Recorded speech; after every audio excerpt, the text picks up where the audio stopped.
Bienvenidos a esta explicación detallada. Hoy vamos a explorar uno de los textos antiguos más conocidos de toda la historia humana, el capítulo 7 de Génesis. Pero a ver, no vamos a hacer la típica lectura de siempre. Nuestro enfoque hoy es totalmente estructurado e imparcial. Vamos a examinar este relato estrictamente a través de su línea de tiempo cronológica y sus medidas súper precisas, porque cuando empezamos a ver los datos fríos, las fechas, las cantidades exactas, surge una narrativa verdaderamente fascinante. Nos damos cuenta de cómo este texto fue diseñado para leerse como un registro histórico documentado al detalle. Es increíble cómo toda la atención de la historia se sostiene directamente sobre esta estructura numérica. Bien, vamos a entrar en materia. Para desglosar este relato paso a paso, seguiremos esta ruta. Primero, el mandato y la preparación. Luego, la cuenta regresiva. Pasaremos al inicio del diluvio. Seguiremos con el ascenso de las aguas. Y cerraremos con la destrucción y el silencio. Así que comenzamos con el paso número 1, el mandato y la preparación, las instrucciones iniciales. Bueno, antes de que caiga una sola gota de agua, el texto deja las cosas clarísimas. No hay ningún tipo de causa al principio de esta historia. Al contrario, hay una obediencia súper metódica. Y para anclar nuestra línea de tiempo, el autor nos da un punto de partida histórico extremadamente específico, 600. El texto nos dice que Noé tenía exactamente 600 años cuando todo comenzó. O sea, no es un cuento de hace mucho, mucho tiempo en un lugar muy lejano.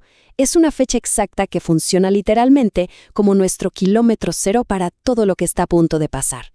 Y fíjense en esto, porque es un detalle fascinante que casi siempre sorprende a quienes analizan el texto con cuidado. En la cultura popular, siempre nos imaginamos a los animales subiendo de 2 en 2, ¿verdad? Como si fuera la misma regla para todos. Pero el texto en realidad marca una diferencia enorme. Para los animales limpios y las aves, la instrucción es subir 7 parejas, 7, macho y hembra. Sin embargo, para los animales no limpios, solo una pareja. Esta asimetría en los números es absolutamente clave y nos muestra un nivel de logística tremenda, pensada específicamente para preservar la vida. Lo que nos lleva a nuestra fase 2, la cuenta regresiva, el tiempo establecido. Aquí es donde la cosa deja de ser un preparativo tranquilo y se convierte en una emergencia total. El reloj empieza a correr y el texto introduce un límite de tiempo estricto, totalmente innegociable. 7 días. Es una semana exacta. El registro dice literalmente que, pasados esos 7 días, empezará a llover. Y claro, esto crea una cuenta regresiva de altísima tensión. Solo tienen una semana para meter a todas esas miles de especies organizadas y resguardarse. Es decir, el cataclismo no llegó de sorpresa sin avisar. Estaba perfectamente programado en el calendario. Avancemos un poco y veamos cómo se desarrolla esta tensión. El texto describe una secuencia de abordaje que es sorprendentemente ordenada. Cero pánico. Todo es un proceso logístico en ese último día crucial. Primero entra Noé, luego entra su familia, su esposa, sus hijos y sus nueras. Y después todas estas categorías de animales van entrando de manera organizada, de 2 en 2. Es una movilización masiva, sí, pero manteniendo siempre el orden establecido. Y justo al terminar este inmenso esfuerzo logístico, llegamos a uno de los momentos más dramáticos de toda la historia. El relato termina la secuencia con una frase súper tajante, y Jehová le cerró la puerta. O sea, finalidad absoluta. Se crea una ruptura total y física entre el interior y el mundo exterior. Ya no hay marcha atrás. Todo está consumado. Es literalmente ese instante de tensión y silencio total antes de que se desate la tormenta. Pasamos entonces a la fase 3, el inicio del diluvio, cuando las fuentes son rotas. Ahora, lo que llama muchísimo la atención aquí es la precisión casi periodística del texto. No dice simplemente, bueno, y en otoño empezó a llover, para nada. Nos da una fecha exacta. El año 600 de la vida de Noé, en el mes segundo, a los 17 días del mes. Tenemos un año, un mes y un día específicos. Este nivel de detalle es increíble y subraya que la intención clara es presentar esto como un evento histórico documentado de forma impecable. Y en ese día exacto, el desastre golpea, y lo hace con una fuerza doble. Porque, ojo, no estamos hablando de una lluvia fuerte y ya. El registro documenta dos fuentes de agua colosales.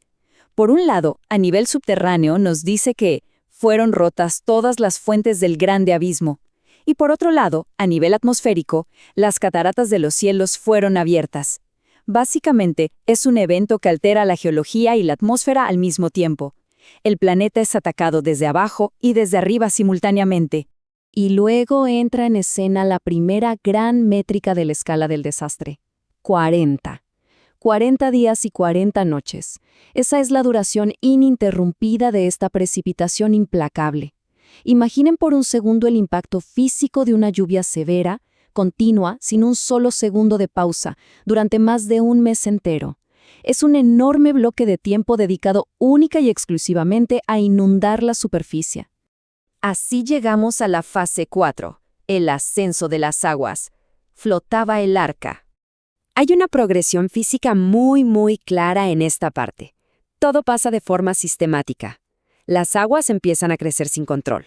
Como resultado, el inmenso peso del arca se levanta del suelo y comienza a flotar, elevándose. Y el agua sigue subiendo tanto que literalmente el paisaje entero desaparece. El texto es absoluto. Todos los montes altos debajo de todos los cielos fueron cubiertos. Es la imagen de un borrado topográfico total. Y esto ilustra de manera brillante la obsesión del autor con las medidas exactas, porque no solo nos dice que el agua tapó las montañas, nos da la medida topográfica. El agua subió 15 codos por encima de ellas. 15 codos. Para ponerlo en perspectiva, estamos hablando de unos 7 metros de agua por encima del pico más alto.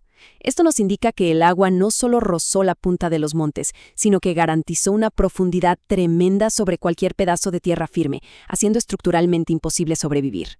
Llegamos así a nuestra quinta y última fase, la destrucción y el silencio.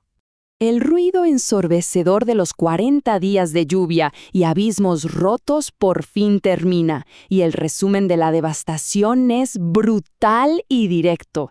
El texto no deja ningún tipo de margen para la imaginación.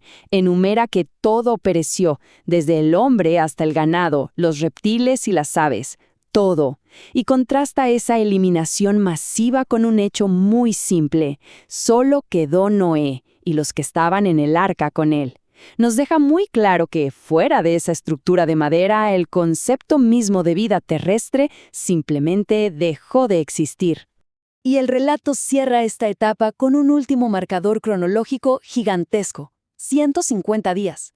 O sea, después de los 40 días de lluvia activa, las aguas prevalecen sobre la Tierra durante 150 días. Son prácticamente 5 meses. 5 meses de estancamiento total. Nada cambia. El arca simplemente flota en completo silencio sobre un océano global sin orillas, esperando que el reloj marque el siguiente evento. Entonces, el punto crucial de todo esto es el siguiente.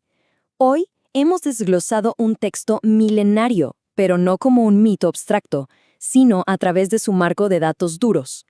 Edades, días, meses, pares, codos. Toda esta estructura está basada en una precisión absoluta. Así que, al ver el relato del diluvio como una línea de tiempo cronológica documentada con tanta exactitud, ¿cómo cambia esto nuestra percepción sobre la intención original de quienes lo escribieron?